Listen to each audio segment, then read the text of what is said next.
Wading through knee-deep high floodwaters, Teresa Garcia is going to feed her cats. Her neighborhood's been told to stay away from that water as it's been contaminated by oil and sewage.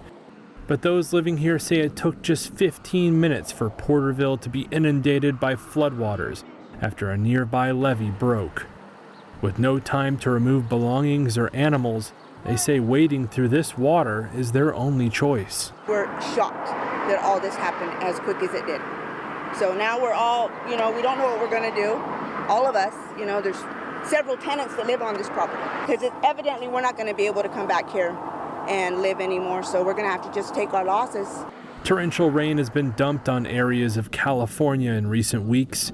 The West Coast has been pounded by an unusually wet season following 2 decades of drought. Victoria Bodley has lived in this community in the central part of the state for over 5 decades. She says they had no warning about the flood, which has wrecked her life. I've lost my whole livelihood here. My 86-year-old father lives there, and he's lost everything. Everything. And we've been out, I'm 57, and I've been out here since I was 7. So we've been out here 50 years. And my father and I have lost everything. No warning, no nothing. It's devastating. And my pets are my life because I'm retired.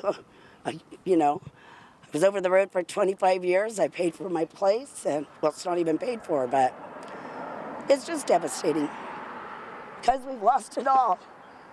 The community's tight-knit residents are not holding out hope of returning to their homes. They say they will salvage what they can and try to move on.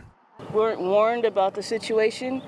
Weren't able to have enough time to get our belongings and things out. So it was a fast matter that we had really no control of. So it's very upsetting, sad, and depressing. California isn't alone in dealing with the threat of floods. U.S. government forecasters said Thursday this spring has a somewhat heightened flood risk for nearly half of the country.